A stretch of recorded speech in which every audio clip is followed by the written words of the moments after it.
Welcome to the Football Game Plan Network, where football makes sense. I'm Chris James, Senior Draft Analyst over here at Football Game Plan. I'm here with Kupp out of Eastern Washington.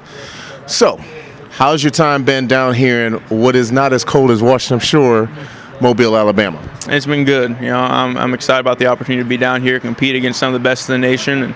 And anytime you get to put the pads on, strap up, and play this game, and not have to wait that full off season and be able to have to wait all that time, we get to come out here and compete right now. And you're going against some of the best. You're going to give you your best effort. You're going to be very talented guys. So it's nice to be able to step up and know what you're going up against. No, absolutely. And you all are out here for a reason. You all are the best of the best.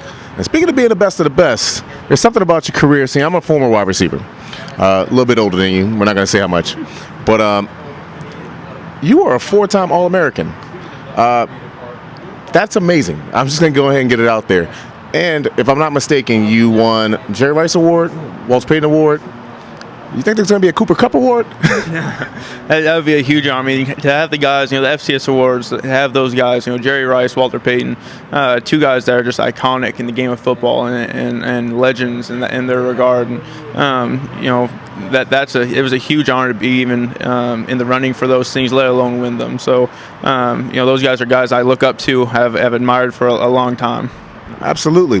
And again, like I said, I play receiver, and I used to model my game after Chris Carter. So when I was a kid, I used to do diving catches and make sure I had the catch radius and everything. Is there a receiver that you model your game after? There's a couple. I don't think I draw a direct correlation to anyone, a direct comparison, but two guys that I really respect. I respect their game. I respect how they play the game and how they attack the game, and that's Larry Fitzgerald and Antonio Brown. I know probably everyone right now probably likes to model their game after those two guys. Larry Fitz is going to be a Hall of Famer. Antonio Brown's right there with him, but those two guys have very different games and two different receivers. One's a bigger guy with Larry Fitz, who doesn't move as well probably now as he did before, but still is able to create, and he's able to do that through understanding defenses, understanding leverage, understanding how to use his body, and his utility belt that he's able to use in terms of controlling his body, push bys, chicken wings, all that stuff that's very important for a receiver. He's able to use that and still create separation. Where Antonio Brown's the other side, where he might not have the body that Larry Fitz has, but he understands how to use his quickness, he understands how to set guys up, and so kind of taking things from both those guys and incorporating that into my game. Absolutely. Again, even though I tried to model my game after Chris Carter, no one was going to confuse me with Chris Carter. But it's interesting you brought up the two receivers you did.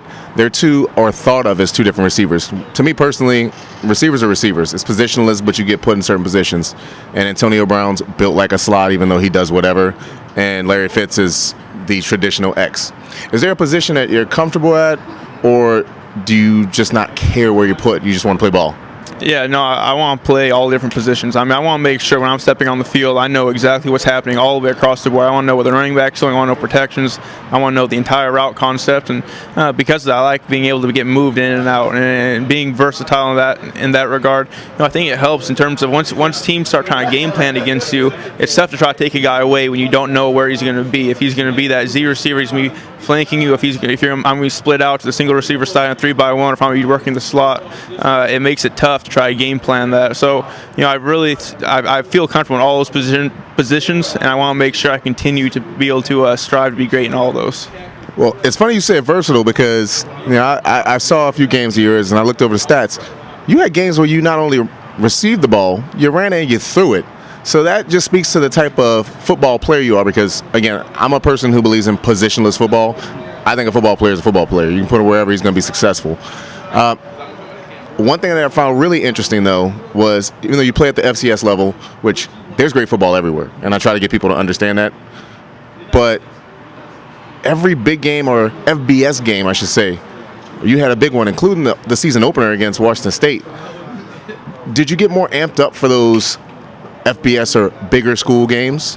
No, I didn't get any more amped up. And I mean, like I've said, I prepare my game. When I'm starting the week off, I'm going to prepare as if I'm going against the best. Whether we're playing against an FBS school or a D3 school, it doesn't matter. I'm going to make sure that I'm preparing to put my best foot forward. And I believe in respecting your opponent and understanding that they're coming in to do their best. They're going to step on the field with you. I'm going to make sure when I step on the field with them, they know they're going to get my best as well. And so that was one of those things where it's the first game. I'm not going in trying to prove anything, have the chip on my shoulder or anything like that. I'm just going to go in, be who I am. And, a lot of that, I think FBS teams play a little bit more, vanilla in terms of their coverages, where in the FCS throughout the years, we'd see drop 8 probably 70-80% of the time. And so we're seeing some exotic stuff. We're seeing zone coverage with one guy manned up, so stuff that's just doesn't make a whole lot of sense, but they were just trying to do something to stop our passing attack. And so we go against those FBS schools, we're seeing more base coverage. We're seeing the cover 2, the cover 4, the cover 3, a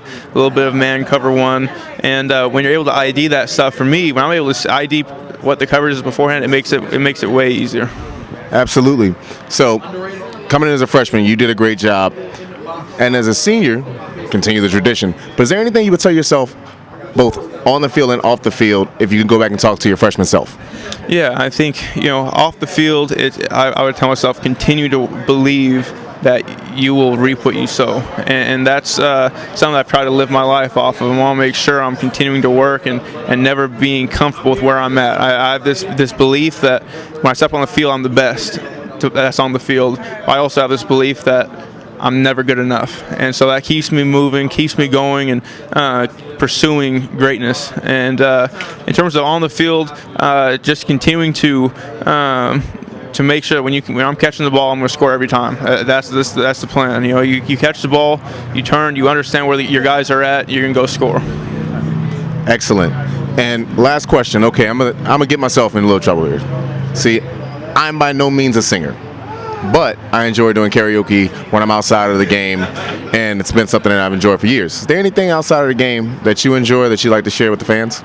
Yeah, well, I'm married. I've been married for 1.5 years now, and my wife and I, we love going out, going up hiking, exploring wherever we're around. Whether it's going through the city, finding good food. I love to eat, so I love finding some good food and just being around, meeting people. We love to meet the people that up in the Northwest, up in Cheney. We've made some really good friends and met some really cool families up there. And so just being able to meet people, hang out, and just interact with them and build those relationships.